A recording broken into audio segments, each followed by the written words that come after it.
Eu peço, Senhor Jesus, que esse nesse momento, seu filho venha ser ungido pelo teu Santo Espírito. Amado aí, que o culto da sabedoria do alto fazia entre o eu natural e entre o seu espiritual. Eu peço que, amado, nesse momento, perdoe o pecado do meu filho. Que ele venha, Pai, em nome de Jesus, vaciar e preencher. Para que possa falar conosco uma palavra profética. Que possamos sair daqui como uma pessoa mais diferente. Já falou conosco através da palavra, através do louvor. E agora, para amar, vamos sair restaurado. Revela o teu filho, louvor. Para amar da inteligência e servir o teu filho. Para que você estar junto aqui. Sempre se adorando a pessoa santidade. É o que eu peço, querido em nome do Pai, do Filho e do Espírito Santo. Na verdade, ele tem 7 minutos, agora vai ficar agora. Está louvando aí. Amém. Vamos tentar ser irmãos para a paz do Senhor. Amém. Gostaria de compartilhar uma palavra no livro de 1 Samuel, no capítulo 2. O capítulo 2. Samuel 2.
Porque não há outro além de ti, e rocha não há nenhuma como o nosso Deus. Não te expliqueis palavras de orgulho, nem saiam coisas da nossa boca, porque o Senhor é o Deus da sabedoria e pesa todos os feitos do trabalho. O ar sem esforço é quebrado, porém serve sentidos de força. Os que antes eram fartos, hoje se alugam por pão. Mas os que andavam famintos não sofrem mais fome, até a estéril tem 7 filhos, e os que tinham muitos filhos perdem de boca. O Senhor é o que tira a vida e a dá, faz descer a sepultura e a faz subir. O Senhor empobrece, abaixa e também exalta. Levanta o pobre do pobre e desde o monturo exalta o necessitado para o fazer afrontar os espíritos. Porque do Senhor são as colunas da terra, e assentou sobre elas o mundo. Então, guarda os pés dos teus santos, ele guarda os pés dos teus santos. Porém, os perversos emudecem nas trevas da morte, porque o homem não prevalece pela força. Os que contemplam com o Senhor são quebrantados. O céu troveja contra eles. O Senhor julga as extremidades da terra, dá força ao seu rei e exalta ao poder do seu ungido. Só daqui, mas. Aleluia. Glorificado o nome. Esses dias eu tenho meditado acerca dessa palavra e dia nós vamos para cá para hoje e temos uma palavra que eu gostaria de compartilhar com os irmãos. A gente vê o caso dessa mulher que agora ela levanta um cântico de adoração, mas nem sempre foi assim na vida dela. Nem sempre ela teve motivo para cantar, nem sempre ela teve motivo para exaltar o Senhor. Agora, no capítulo 2 ela vem cantando, mas se a gente for ver a história dela, no capítulo 1, ela passava por maus pecados. E é interessante que quando Eucana, a Bíblia vai dizer que Eucana amava Ana. E ele tinha outra mulher que se chamava Penina. E é interessante que a história vai dizer que mais que Penina tivessem filhos, Eucana amava mais a Ana e dava porção dupla para ela. E a gente vai ver que o homem, ele podia se casar novamente quando a mulher era estéril. A lei permitia, né, mas permitia que o homem se casasse novamente quando a primeira mulher era estéril. E foi o que aconteceu. Mas só que Eucana continuava amando a Ana. Ele vai falar que Penina fazia de tudo para irritar. Ele vai falar que Penina que a irritava. A Bíblia vai chamar Penina de rival de Ana.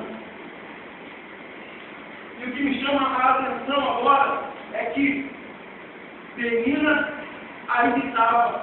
Porque na verdade Penina queria estar no lugar de Ana. Eu já quero começar a falar, às vezes nós achamos que estamos sofrendo, passando por tantas dificuldades, mas tem alguém que gostaria de ser você, tem alguém que gostaria de estar no seu lugar.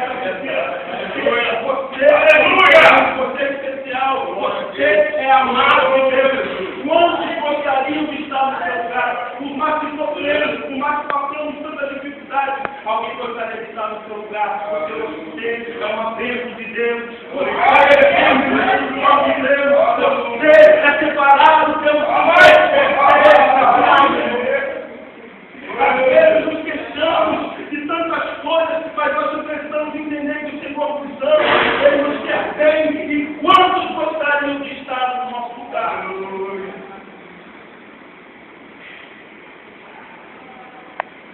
E a Bíblia vai falar que Ana agora ela sobe e vai orar ao Senhor.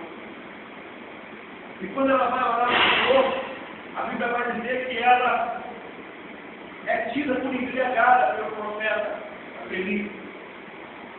No capítulo 1, versículo 2, vai dizer assim: demorando-se ela no orar, Senhor, passou Eli a observar o movimento dos seus lábios.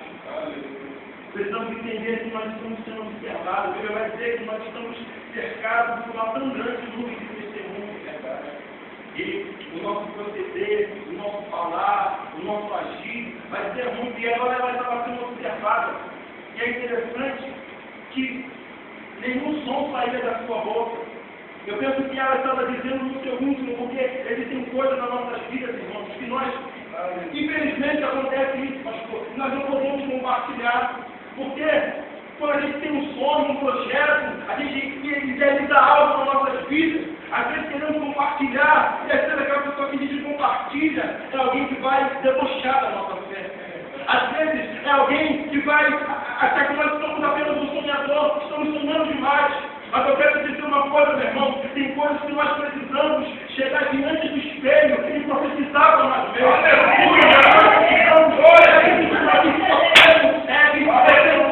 Você vai chegar lá, alguém para profetizar na sua vida, cheio que você profetiza para você mesmo. Você pode a lei, eu posso a lei, eu consigo, porque o Senhor me dá força, o Senhor me dá valor, e o cérebro é tudo que importa, e você está fraco nessa tarde, recebe a força de Deus, meu irmão. Aleluia. Recebe o renovo de Deus. Recebe a força de Deus para continuar na sua vida. Recebe a força de Deus para continuar a sua jornada. Você não pode resistir agora. Aleluia, Jesus. Aleluia. A mulher do fluxo de sangue. Você vai falar que a mulher do fluxo de sangue, ela ouviu falar de Jesus. E quando ela ouviu falar de Jesus, ela falou assim: eu vou lá, eu vou tocar nele. Engraçado que não sabia falar que ela disse consigo mesma. Ela disse consigo mesma. Mas uma vez eu reforço: se não tem ninguém para te incentivar, ele fale sozinho, Deus louco, vá em busca do seu objetivo. O Senhor é contigo, meu irmão. O Senhor é contigo, minha irmã. Vá em busca do seu objetivo. Aleluia. E agora ela começa a exaltar o Senhor. Ela já conquistou. E é interessante uma coisa também. Aleluia, Deus. O texto vai dizer que ela agora entra num momento, ela recebe uma palavra, o profeta fala assim: seja feita conforme estão internos, que estão trazendo o Senhor. E nós precisamos entender que as coisas na nossa vida é segundo a vontade de Deus. Aleluia. Nós precisamos, por mais que nós queremos que a educação humana, ela queria se realizar. Todos nós, como seres humanos, queremos algo para nos realizar, seja grande, seja pequeno, seja até naquele momento para suprir uma necessidade.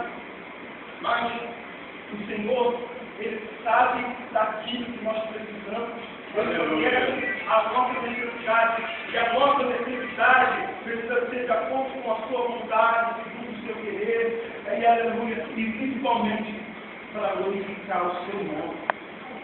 Às vezes queremos algo para encher o nosso ego, para competir com alguém, para mostrar que somos melhores, mas que tudo que há em nós venha glorificar o Senhor. O Salmo de Deus fala assim, Senhor, aleluia, tem que caminhar ao Senhor, tudo, não só algumas coisas, tudo que há em mim bendiga o seu nome. E é interessante que quando ela recebe aquilo que ela tanto queria, ela apresenta ao Senhor. Por mais que ela quisesse, ela oferece ao Senhor, porque aquilo que nós temos precisa e deve se glorificar. Aleluia. Em nome do Senhor. Aleluia. E aqui, ela vai dizer uma coisa interessante, mediante as afrontas que ela sofria, mediante as palavras que a deixavam para baixo, diante das palavras que a fazia sofrer, ela vai dizer uma coisa muito interessante. Eu gostaria de compartilhar com os irmãos no versículo 3. Não multipliqueis palavras de orgulho, nem saiam coisas arrogantes da vossa boca. É interessante que a vida cristã, ela nos traz ao crescimento, ela nos faz crescer. E quando aquilo que nós tanto queremos, quando a gente chega, quando a gente conquista, e muitas das vezes, para a gente conquistar, a gente às vezes passa pelo caminho da humilhação, a gente às vezes passa pelo caminho do desprezo, a gente muitas das vezes passa pelo caminho do descrédito. Não é verdade? É verdade. E muitas das vezes, quando nós alcançamos aquilo que nós tanto queremos, a primeira coisa que a gente pensa é agora esbanjar aquele que nos humilhou, é agora se esfregar na cara para aquele que não acreditou. Mas sabe o que ela vai falar? Ela vai dizer, não multipliqueis palavras de orgulho. É só dizendo para ela mesma que agora ela não precisava sobrando nada para a menina, ela não precisava esfregar na cara de ninguém, porque o próprio Deus disse, os que lá embaixo, ele nos exalta assim, e aqueles que estão de baixo, os vamos ver para cima, e eles, por espontaneidade, vão glorificar o nome do Senhor. Por espontaneidade, vão ver que o teu Deus é maior do que todas as coisas. Vão ver que Deus faz, vão ver que Deus faz.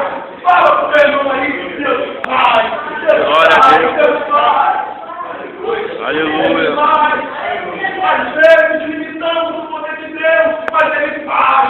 Às vezes estamos desanimados, mas Ele faz. Ele faz. Aleluia. Além do que pedimos, além do que pensamos, além do que acreditamos, Ele faz. Ele faz. A Bíblia fala que os pensamentos de Deus são mais elevados que os nossos pensamentos, os seus caminhos mais altos que os nossos. Imagine o quanto Deus pode fazer por nós. Aleluia. E isso nos faz crescer. Quando sofremos, quando padecemos, todas as experiências que passamos é para o nosso crescimento, irmão José. Tudo que nós passamos é para amadurecimento cristão, para que sejamos cidadãos melhores, servos melhores, filhos melhores, profissionais melhores, aleluia, cristãos melhores. Para que através das nossas vidas o nome do Senhor seja glorificado. E é muito interessante, já vou finalizar, o caso de José, que ela fala assim, ó, não multipliquei as palavras de orgulho, não saiam coisas arrogantes da vossa boca, porque mal que você não quer para você, você não pode desejar para o outro. E se você passou por aquilo, é a oportunidade de você pagar o mal com mal, pagar o mal com ele. É a oportunidade de fazermos a diferença para que o nome do Senhor seja glorificado na nossa vida. É a oportunidade de fazer. Vocês me jogaram na cisterna, né? Vocês me venderam, né? Vocês me fizeram passar por morto, né? Agora é minha vez, né? Agora é minha vez de se abençoar, porque tudo que eu passei foi lá arrependendo, tudo que eu passei foi para que hoje vocês viessem ser abençoados pelas minhas mãos. Aqueles que me pisaram, aqueles que se humilharam, eles vão ser abençoados por vocês. Não multipliquei as palavras de Deus, agora eu estou podendo. Agora eu posso, sabe por quê? Porque o Senhor é o alto do forte e Ele, aleluia, levanta os humildes. Aleluia, aleluia. O aço dos fortes é quebrantado, porém os débeis fingem de o que antes eram fatos, hoje se alongam por fome, mas os que andavam nos momentos não sofrem fome. O Senhor é o que tira e dá vida, faz excesso a cultura. O Senhor empobrece e enriquece. Aleluia, abaixa e também exalta, levanta o povo forte e mesmo duro, exalta o necessitado, porém o faz sentar entre os príncipes para o fazer herdar um trono de glória. Porque o Senhor colunas da terra e assentou sobre ele o mundo. O globo terrestre está nas mãos de Deus. Ele, aleluia, governa o mar. Ele manda mar e cala. Vento se aqueta. Ele vai cessar os ventos. Ele vai quebrar as guerras. Ele está no controle da nossa vida. Somente exaltemos e glorifiquemos. Aleluia. Fala, seu irmão, mais uma vez. Ele está no controle da nossa vida, inclusive da sua vida. Aleluia. É verdade que nos desesperamos, é verdade que nos apavoramos, mas Ele é poderoso para dizer para o mar: sossegai, sossegai, sossegai. Ele está no controle das nossas vidas. Com isso, meus irmãos, eu quero deixar essa palavra. Em Deus, tudo que passamos é leve e momentâneo. Aleluia. Vale a pena você ficar firme com o Senhor, porque Ele continua cuidando das nossas vidas. Até quando pensamos que Ele nos esqueceu. Até quando pensamos que Ele nos desamparou, é uma experiência a mais que nós temos para contar. É uma vitória a mais que nós temos para contar. Ele é contigo por onde quer que andar. Eu oro a oportunidade